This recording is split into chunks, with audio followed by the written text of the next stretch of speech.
down here in Florida, NWCA convention. Vinny Barber, the new head coach at the brand new program, or revived program, actually, at Lynchburg College, Lynchburg, Virginia. This is now your second head coaching gig. And if we go back 10 years and if somebody would have said, hey, Vinny, you're going to be a head coach at 2 colleges 10 years ago, what would you have said to them? I guess I would have never thought of it. It wasn't something that was on my radar at that point. I definitely was living a much different life 10 years ago, traveling the country, working with Flo, kind of living a little bit more of a free life. But I love coaching. I think I'm really excited that that's where my life had led me to. Yeah, and let's talk about how your life got here. You grew up in New York, wrestled Division III, Oneonta State to start, and then you've been a guy who's always looked at your college coach as a guy that really you hold in very high regard. Talk a little bit about Duane Ritter and what he meant to you. Yeah, so it's funny. Duane called me right before I got out to the convention. We probably talk every 2 weeks.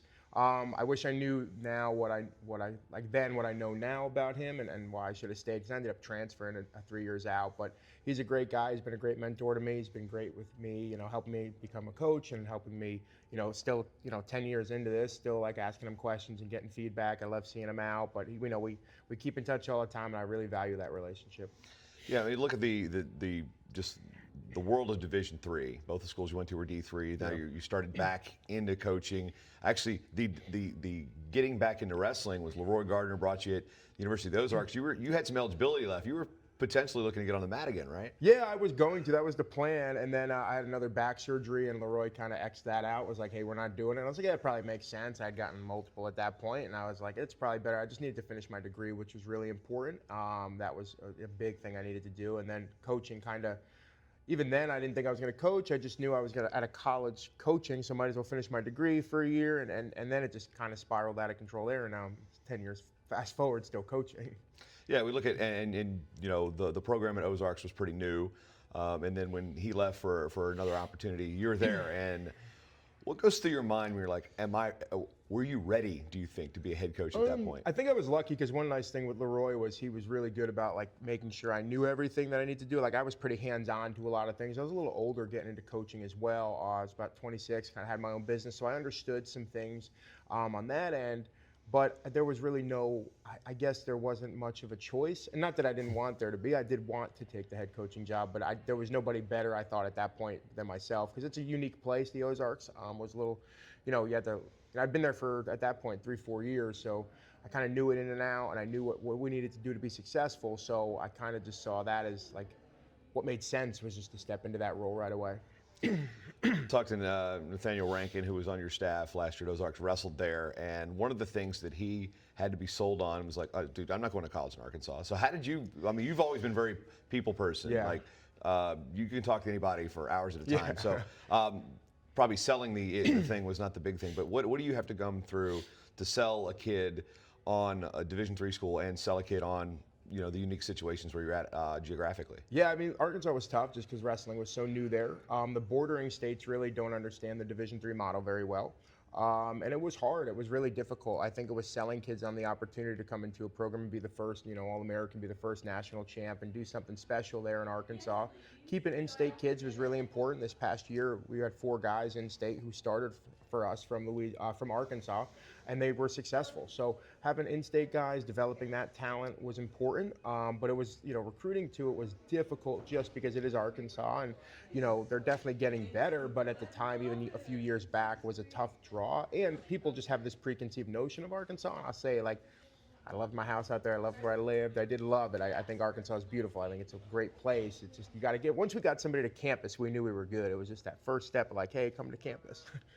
Lynchburg opens up. They start the program, and much like Arkansas, Virginia has been seeing a boom in Division III wrestling programs. Yeah. You've seen more school. Arkansas went from 0 wrestling to high school wrestling to, Ouachita was first, and then you got a couple small schools. Little Rock comes in, of course. They've been kind of a media darling a little bit with what Neil's done there. Ozarks was actually the first opponent for Little Rock at a dual meet at the Jack Stevens Center. And just to see the wrestling progress in Arkansas, and then now to see more Division III opportunities in Virginia, what was enticing about Lynchburg for you? Well, first, really, I never thought I'd leave the Ozarks. I really thought I could stay there forever. They took care of me. We had a really good thing going. We were having success. I got a call from Nate Yetzer, and he said, hey, there's a school down the road opening up, and I think you should throw a hat in the ring. And I had, and For those who were involved in the process, know that it became a very long, like year-long process finding somebody for Lynchburg. It took a little longer than I think they wanted. But what was exciting about that was one, they're one of the best athletic departments in the country. They're a top 5 athletic department in the country. They win national championships and everything. So when I looked at what makes a good fit for a Division III program, I think Lynchburg was really a good opportunity. I'd seen some other programs start up, and there's still some looking for coaches 2 years later. So I think Lynchburg was a really good opportunity for me. And then when I got to campus and met the other coaches and saw the resources that we have available to us, it was kind of a no-brainer. It's kind of, I say it's like a small Division I. It's small Division I athletics. We really take them seriously. They resourced me very well, full-time assistant right away. We're just spending the first year recruiting. We'll have the biggest facility in Division III wrestling, standalone facility with 4 mats, 12,000 square feet, everything in there that you'll need to train and be good at wrestling. Locker rooms, weight rooms, nutrition station, study room, all that stuff. So we have everything we need, and I just saw it as an opportunity to advance myself. And I think most importantly, I talked to Trevor Kittleson, and I was nervous to take it. And he said, "What are you nervous about?" And I was like, "I don't know, man. These guys are really good at sports. Like, what happens if I'm not good and I get fired?" But then right then and there, I knew like that was the answer. Like, I want to go find out, just like we tell our guys, go find out your best. I wanted to find out how good of a coach I can be at a place that resources accordingly. Now I can just worry about coaching wrestling and see how good I can make a program like Lynchburg. How do you grow as a coach?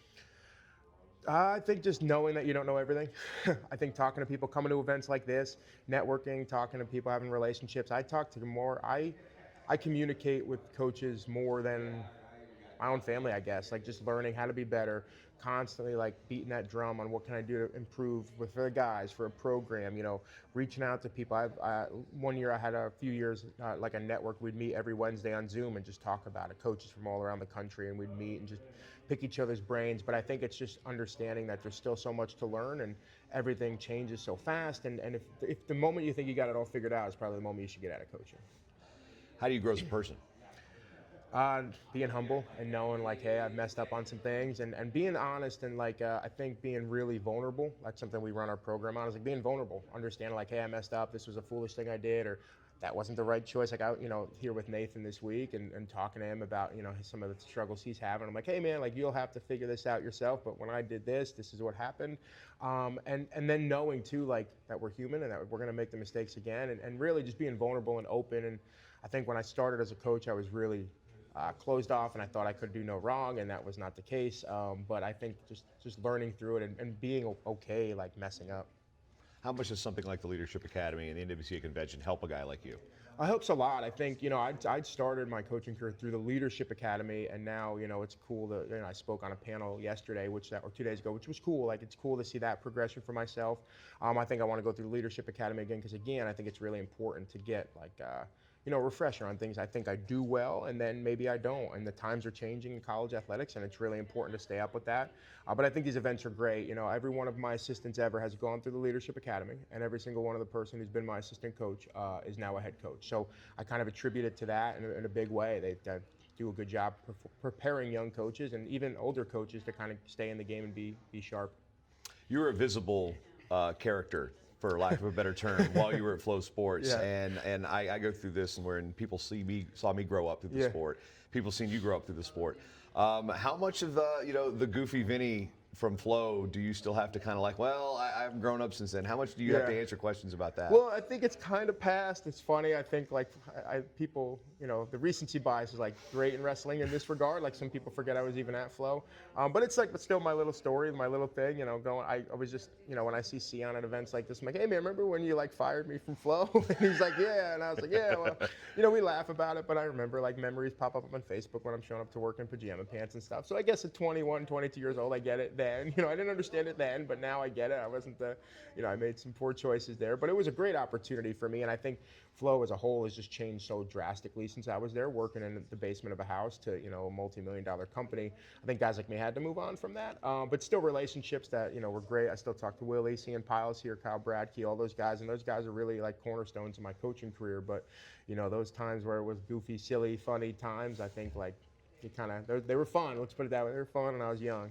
What was your favorite clip there? I have one in mind, which was my favorite, but what was your favorite? Oh man, my favorite clip. I think honestly, my favorite clip, and unfortunately, I wasn't involved in this one, but when Ed Ruth came in and like cradled Kyle Bradkey midair, and because Kyle actually got hurt after that, like he was actually in pain. So I think not many people know that. He kind of leveled him on a concrete floor, but there was so many that I really enjoyed. I think my favorite was your reenactment of Gilman and Alan Waters. Oh, it's like, yeah. hey, watch this. Yeah. Vinny, no. Yeah, there was quite a few things that never made it online that are probably funny and people would have loved. But actually, probably my number one, it's still like the number one grossing video on Flow, is that Tim Flynn headlock. That was a good one. That was a fun one. Those were good clips. Now, as far as Lynchburg goes, you know, there's a lot. The ODAC has grown.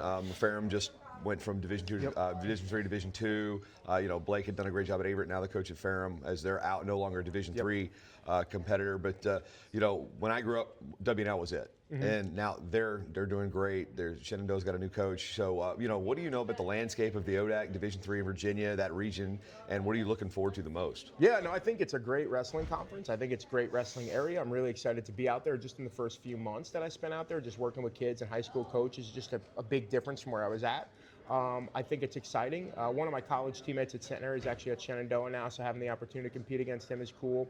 I'm very good friends with Nate Yetzer, and I've seen what he's been able to do at Roanoke in such a short amount of time, and we have very like-minded thought process on coaching and building a program and things. And you know, he really pushed me to take the job. And I remember, you know, I was just out and getting coffee a few weeks ago, and I was like, hey, you know, I really appreciate that you got me here, but now I'm here to beat you.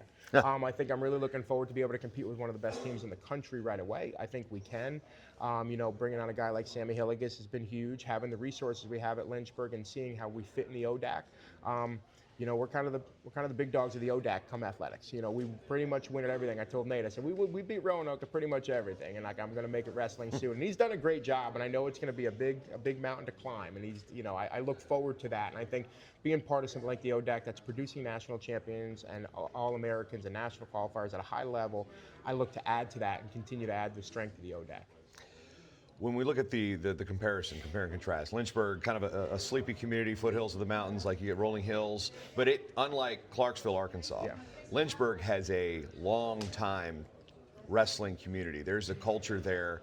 My college roommate was from Brookville High School, so and you've got a good culture of wrestling there. So that's one hurdle that's out the way. But how do you come in somewhere new and introduce yourself to an area that, you know, you might be known to some people, but you have to you know, you're a talker, it's not a problem.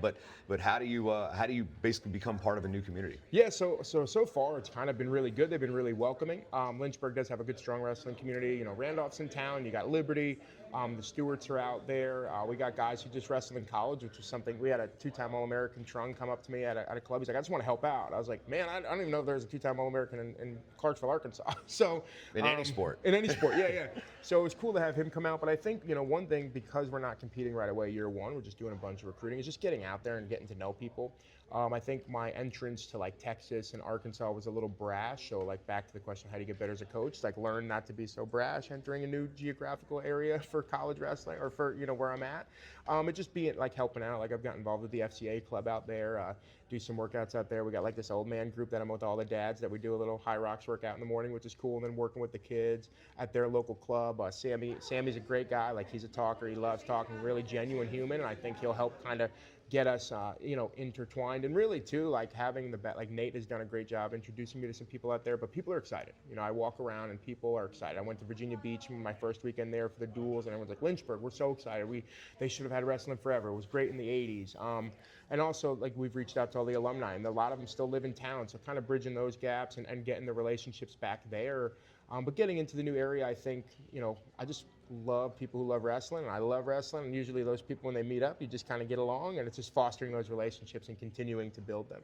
You've talked about the athletic support and tradition at Lynchburg, but what about the school? What sold you on the school? I think what sold me on the school is, like, right now, you know, where higher ed's at, I think it's a scary place to make a move. Like, that was one thing about the Ozarks, was that it was, you know, very, very safe place, and I feel very comfortable at Lynchburg from a financial standpoint. I think just being on campus, too, the vibe was just a little different than other campuses I visited. All the students were happy, very healthy, athletic place, great medical programs there. Like, we can get your doctorate in physical therapy in 5 or 6 years. And master's programs is a big one. We really take a lot of pride in our academics. The buildings are beautiful, the campus is beautiful, the town is beautiful. Just outside of wrestling, I think like quality of life was a big increase, and I could just see myself selling to that, selling that campus really, really well. I think, and I was talking to another coach here, it's like once you fall out of love with the place you're at, it's really hard to recruit to it and sell. Not that I fell out of love with the Ozarks, but when I saw Lynchburg, I immediately, it was like when I stepped foot on campus at Oneonta. I was like, oh, this is it. You know, I almost didn't want to take the visit to Lynchburg when they flew me out because I was like, man, I think I'm going to really like it, and then I'm going to have to leave the Ozarks. But once I got there, it was just a really welcoming place. Again, it feels like a small Division I campus in all aspects, from academics to athletics to everything. There's even a little Greek life on campus, which I'm kind of have to get back used to. So, but yeah, no, overall, it's a great place. You know, while this isn't a plug, I'm familiar with Lynchburg, obviously having not just my roommate went there, my first college roommate got married there, so I've spent time watching some, semi-pro football there at Liberty's, the old field. I mean, the roots run deep there. One of which is, recruiting heavyweights is not going to be hard because there's a Biscuitville in town. They're not a sponsor yet, just talk about some of the quirks of the city of Lynchburg. Yeah, so it's great. I think where I live is like right on the skirts of town, really right near Brookville High School, and I wake up every morning with like deer in my front lawn, but also 2 seconds down the road, I'm back into like the city of Lynchburg. Having Liberty in town has been awesome because it makes it feel like a Division I college town, but also like Liberty student body is a little bit different than a normal Division I, so I'm not super worried about some of that nightlife stuff. But you have a lot of industry out there. There's a section of town that's a lot of mom and pop, like that's kind of where I live, a lot of mom and pop shops, and then there's a side that has a lot of, there's 3 Chick-fil-A's in town. I heard through the grapevine that guy loves wrestling, and he was part of the reason Lynchburg got wrestling back, so I got to figure that out when I get back. But there's a lot of things in town that I love. And then there's, the outdoors aspect, nature preserves. I love going fishing. That's been great. But it's honestly a town that, it's funny, my first week there, I was moving in, and I dropped my French press, and in Clarksville, I'd be like, I got to wait like 4 days for Amazon to get it. And I was like, I can go right down the road and get it from the TJ Maxx that's in town. So it's a really big town. There's an airport in town. It's a really unique place where you really can feel, if you want like an outdoorsy small town feel, you can have it. But if you want a big city feel too, it's there as well. So next steps this year, again, all recruiting. Sammy just got announced as your head coach. Obviously a relationship there because of Kyle Brackey. You guys are still pretty close. But year one, how do you set the table? I think year one is, I'm really excited to be able to build it from the ground floor up because I think we can bring in guys who we want right away. I think most importantly to me is like building a program around high quality guys, right? I think a lot of people want to build a program around the best guys they can and go get like a transfer for 1 year and see how good they can do. I mean, I'm seeing it some other Division III startups right now, and it's like, I can go do that too, but I think I want guys who are going to be there for 4 years, program guys and families who see the vision for Lynchburg wrestling. Being one of the best programs in the country in the first 5 years and selling kids on that and getting them excited about that and their families and high school coaches and building it from in that sense is really good. And some of the experience I had at the Ozarks that we kind of did well at, building that foundation, fundraising, alumni base, all the things that go into making a program really successful that people kind of drop the ball on or maybe don't understand or see until it's a little too late. So being able to do it from the ground up for 1 year and have a lot of time to do that is really nice. But really, we're just looking for kids who love wrestling. I tell our recruits all the time, like, if you love wrestling and you want to be like a professional college athlete, like, I'm bringing you to go to school and wrestle. School's number one and wrestling's 1.1. So guys like that who are high quality people and come from families of good people and live a good life is the people we're looking for to build a program that's going to be one of the best in the country. In Division III, it's Augsburg and Wartburg. Lonnie broke through and got a title this year for JWU, but Lynchburg, what's it going to take for Lynchburg to be another one of those burgs that you can talk about in Division III wrestling? We're looking to do it. I called Keller and Kittleson right away. I said, hey, there's a new burg in town. Like, I'll make sure that they always say, like, it's always been a burg to win it. And I'll make sure that happens with us, too. And we kind of laugh, but I kind of mean it, right? Like, I think even at the Ozarks, I said, we're going to win a national title as a team. But I think at Lynchburg, I think it's even more accessible, and it's hard, right? It's going to be so hard. You watch a team like Johnson and Wales. Like, I love Lonnie. He was my coaching mentor here. And you watch him, and it's like, man, we were close. It took almost 30 years. Yeah, and close. I mean, still couldn't do it did it, don't get me wrong, but like tied, right? Like Wartburg and Augsburg will always find a way, But what's nice is I remember in my interview, the track coach was like, "Hey, Battle of the Bergs." I'm like, "Oh, you know wrestling?" He's like, "No, it's Battle of the Bergs and track too, because we beat Wartburg in track and field. They beat us sometimes." And so I'm like, "Oh, this is an athletic department that competes with the best in the country." So I think, we talk about that. We talk about winning national championships, not about winning conference titles. It's important to us, don't get me wrong. But I was just talking to Sam Linez, a two-time national champ, and all he could talk about is like, "Hey man, lacrosse is so good at track." I'm like, "Oh, they're pretty good at wrestling too." Like, that's another beast we got to slay. And we talk about winning national championships. So I think at Lynchburg, the expectation is to climb the ranks of the President's Cup, to win ODAC and national championships, and I'm around like-minded people, and I think, putting Lynchburg right up on the map in the wrestling community with an Augsburg and a Wartburg is something that's going to be pretty easy to do here in the next coming years. What do you think your biggest challenge is going to be in Virginia? Not necessarily as a coach or person, but just knowing the new landscape. It's a pretty interesting state to travel through. Yep. It's not the most direct in the world, and you've got powerhouses, Yep. and then you've got kids that are still at small schools that are hard, the diamonds in the rough. Yeah, I think the hardest part is really kind of understanding the landscape in a short time. And since we have the first year to just recruit, I think we can do that well. But it's going to be understanding that. Like, I knew Arkansas through and through. I knew Texas through and through. It's getting to know these coaches and getting out every single weekend and, really seeing how coaches run their programs and how these kids do, and learning the different classifications, learning what the powerhouse programs are, what are programs we want to get kids from. That's going to be one of the biggest ones, just learning the landscape of wrestling and understanding those. And you're right, it's kind of difficult to travel through Virginia in a way. Like, there's no direct shot to anything. And then, like a subtle compliment, like part two of the hardest thing to overcome is going to be Roanoke. I think, they've really done a good job. And I think that's going to be a kind of a thorn in our side, but we plan to put the thorn right in their side as well. In the recruiting aspect, and they have been successful. So navigating, kind of trying to build a relationship when Nate's still building his, right? I don't even think they're 5-6 years now. So he's still doing the same work in a way that I'm going to have to be doing too. So having two, people like him and myself doing that, it kind of makes it a little harder, but it's more fun, give some kids some more options. But overall, just understanding the landscape, meeting all the coaches, and trying to really, keep selling Lynchburg on why Virginia, the best kids in Virginia, should stay in state and go to the University of Lynchburg. Do you have a 1, 3, 5 year chart mapped out, or is it what are your short-term goals? Where do you want to see the program in 5 years? Yeah, in 5 years, I would love for it to be similar to what the Ozarks was. Fundraising about 6 figures a year, top 20 in the country dual meet ranking. I'd like to be in the top 25 as a team. By that point, I would like to have surpassed the amount of national qualifiers that we had at the Ozarks. I think just regionally based, I think at the Ozarks we've had kids who could go to the national tournament and they stay back because of the region we're in. I think in the region that Lynchburg's in, I think it makes it a little bit more accessible for some kids. We got a heavyweight coming in who won a high school national title, and he's coming in this upcoming year, and I could see him going to the national tournament, where at Ozarks, man, you got Mitch Williamson back, So I mean, when that happens, I'm not saying that that conference that I'm moving to is not tough. It's definitely tough. I mean, we had a national champ from it.